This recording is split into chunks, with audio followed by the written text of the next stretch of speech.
Bismillahirrahmanirrahim. Assalamualaikum warahmatullahi wabarakatuh. Alhamdulillahirabbil alamin. Santri-santri kelas 4 semuanya, kita dapat berjumpa kembali. Mudah-mudahan santri di rumah senantiasa dalam keadaan sehat walafiat. Pada kesempatan kali ini marilah kita lanjutkan belajar PAI-nya. Sekarang masuk ke pelajaran yang ke-8 dengan tema mari berperilaku terpuji.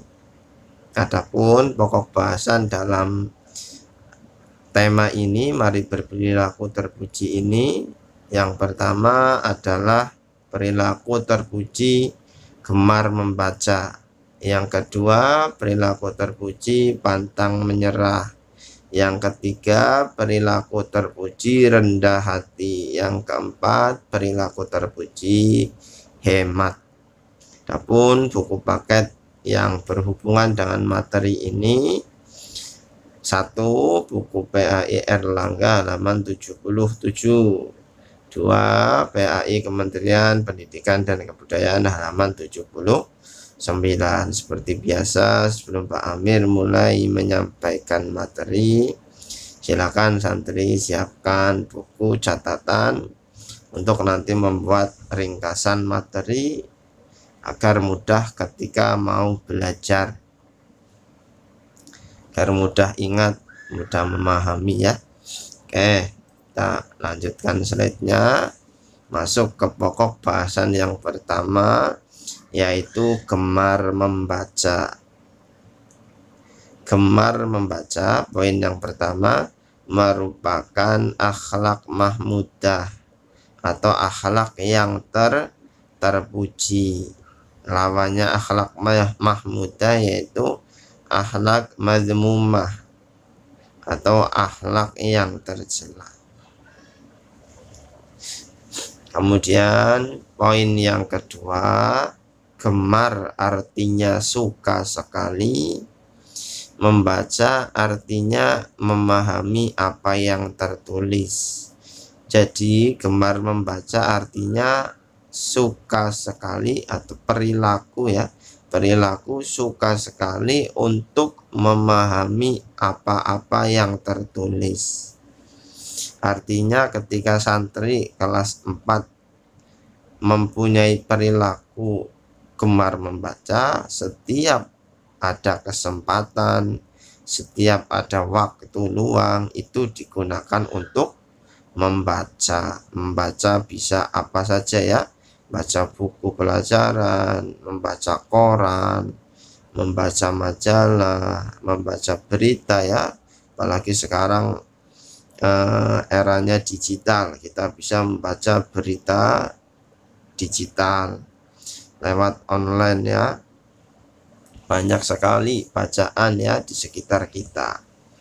Tinggal kita punya perilaku gemar membaca atau tidak. Kalau punya, selalu ada rasa ingin belajar, ingin membaca, dan ingin membaca. Tidak ingin misalnya main game dan seterusnya. Itu hanya untuk selingan kalau main game ya.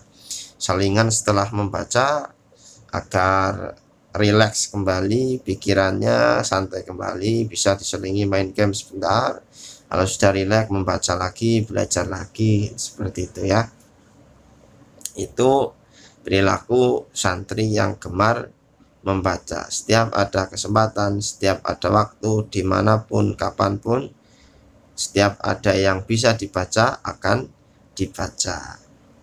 Kemudian poin yang ketiga, ayat yang pertama kali turun berisi perintah untuk membaca. Surat yang pertama kali turun itu surat Al-Alaq. Ayat yang pertama itu perintah untuk membaca ya. Jadi Nabi Muhammad pertama memperoleh wahyu diperintahkan untuk membaca. Bunyinya ayat yang pertama surat Al-Alaq, Bismillahirrahmanirrahim. Iqra bismi rabbikal ladzi khalaq. Iqra, bacalah bismi rabbika, jangan menyebut nama Tuhanmu, alladzi khalaq, bismi rabbikal ladzi khalaq, yang telah menciptakan. Jadi Nabi Muhammad SAW pertama-tama memperoleh wahyu untuk membaca, bukan untuk sholat, bukan untuk qiyamul lail, bukan ya, tapi untuk membaca agar nanti bisa memperoleh informasi, memperoleh pengetahuan, sehingga hidup ini menjadi terarah ya, terarah kepada kebaikan, terarah kepada kebenaran ya, gitu. Kemudian poin yang keempat, manusia adalah makhluk yang memiliki akal. Jadi kelebihan manusia itu memiliki akal. Ini berbeda dengan makhluk-makhluk yang lain yang cenderung mempunyainya hanya insting, sehingga itu statis ya, tidak berubah-ubah, selalu begitu dari dulu sampai sekarang. Berbeda dengan manusia, karena mempunyai akal itu selalu berubah-ubah, dari dulu sampai sekarang sudah mengalami banyak perubahan, segala macam yang menjadi bagian dari kehidupan manusia sudah banyak mengalami perubahan. Itu semua karena manusia mempunyai akal, dan akalnya digunakan untuk berpikir. Salah satu cara, ini masih poin yang keempat, melatih berpikir adalah dengan membaca. Kalau kita membaca, artinya akan ada informasi, akan ada pengetahuan yang kita masukkan, kita inputkan ke dalam pikiran kita, ke dalam akal kita. Nanti akan dicerna. Akal kita akan berpikir untuk menyusun informasi ini nanti menjadi sebuah kesimpulan,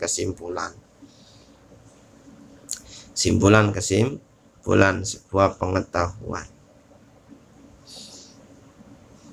Oke, kemudian poin yang kelima, ini secara umum ya, membaca itu apa sih yang dibaca? Ini secara umum dikelompokkan menjadi dua.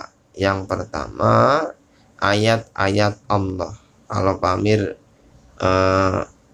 bilang ayat itu artinya tanda-tanda. Tanda-tanda Allah berarti tanda-tanda keagungan Allah yang tertulis. Jadi kita membaca ayat-ayat Allah yang tertulis. Contohnya apa? Al-Quran itu ayat-ayat Allah yang tertulis. Al-Quran sendiri pun salah satu maknanya adalah bacaan. Al-Quran artinya bacaan. Kemudian hadis-hadis Nabi Muhammad SAW itu juga ayat-ayat Allah, tanda-tanda yang menunjukkan keagungan Allah. Semuanya sudah tertulis ya, sudah dibukukan oleh para ulama ahlul hadis. Dan buku-buku yang bermanfaat untuk kehidupan, buku apapun ya, buku pertanian misalnya, buku pelajaran matematika, fisika, biologi, kimia, semuanya itu bermanfaat untuk kehidupan. Itu juga sebaiknya kita baca ya. Jadi apapun lah yang bermanfaat itu dibaca. Di samping Al-Quran, hadis ya sebagai pedoman hidup kita.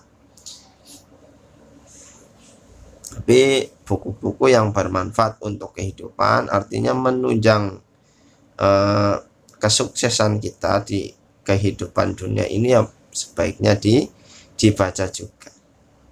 Kemudian yang kedua, membaca secara umum, yang kedua yaitu membaca ayat-ayat Allah atau tanda-tanda ya yang tidak tertulis. Tadi kalau yang pertama itu yang tertulis, yang kedua ini yang tidak tertulis. Yang tidak tertulis yaitu alam semesta yang terbentang. Alam semesta ini sebenarnya adalah ayat-ayat Allah, tanda-tanda yang menunjukkan keagungan Allah. Misalnya belum lama ya ada penelitian di Jepang yang meneliti tentang air. Ini sudah ramai sekali ya di berita ya sejak dulu. Air yang ketika ada beberapa air ya, ada yang airnya dibacakan ayat-ayat Al-Quran, sholawat Nabi. Ini nanti setelah dilihat molekul airnya ya, susunan airnya dengan mikroskop, nanti molekulnya itu setelah dibacakan ayat-ayat Al-Quran atau hadis menjadi sangat indah, bentuknya sangat indah, seperti tersusun rapi lah ya, seperti bunga yang tersusun rapi. Kemudian ada air juga yang dimaki-maki atau dihina, diejek gitu ya, air jelek sekali kamu, nggak ada manfaatnya, misalnya begitu. Nah ini setelah dilihat molekul airnya ternyata juga berbeda, menjadi rusak, tidak beraturan bentuknya begitu. Nah ini salah satu contoh membaca ayat-ayat Allah, tanda-tanda yang tidak tertulis. Itu meneliti tentang air. Nanti dapat disimpulkan bahwa oh ternyata air saja menunjukkan keagungan Allah. Dan banyak lagi ya tentang penelitian membaca sesuatu yang tidak tertulis. Karena apa? Karena segala sesuatu yang diciptakan oleh Allah itu ada manfaatnya. Hanya saja kita yang kurang mengeksplorasi ya, kurang menelitinya lebih jauh, membacanya lebih jauh, sehingga kita belum tahu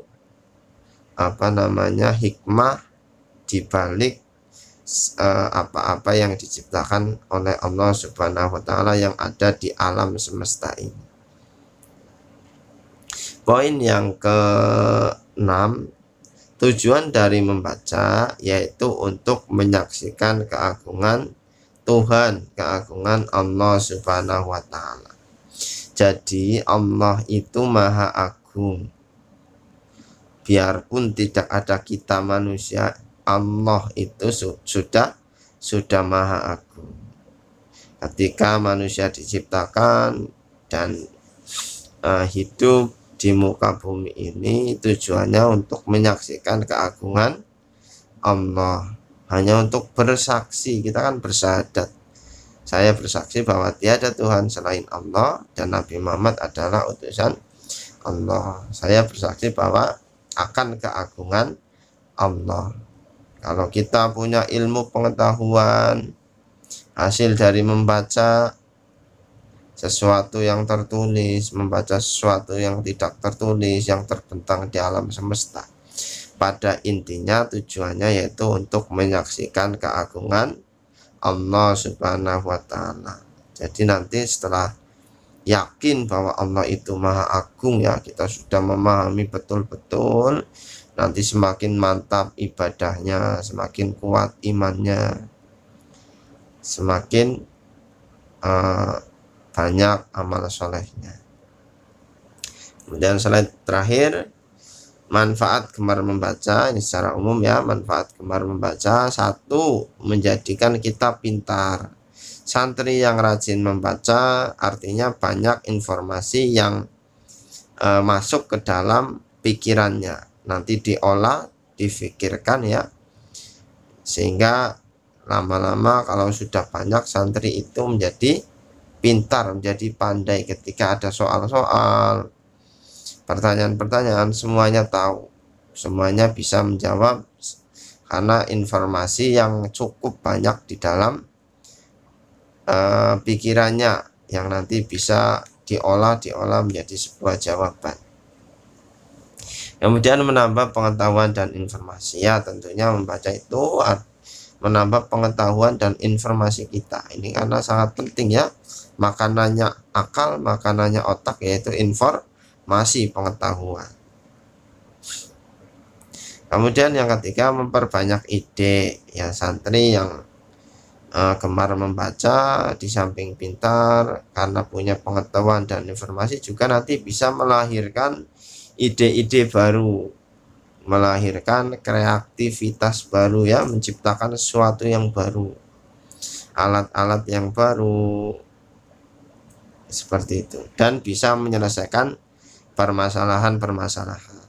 Ketika ada permasalahan dalam kehidupan sehari-hari, bisa menyelesaikan karena banyaknya informasi yang ada di pikiran, yang ada di kepala, sehingga nanti ketika ada persoalan bisa diselesaikan dengan lebih cepat, dengan lebih mudah ya. Pada kesempatan kali ini Pak Amir cukupkan terlebih dahulu. Kita sementara di pokok bahasan yang pertama ya, gemar membaca. Kurang lebihnya mohon maaf. Terima kasih atas segala perhatiannya. Assalamualaikum warahmatullahi wabarakatuh.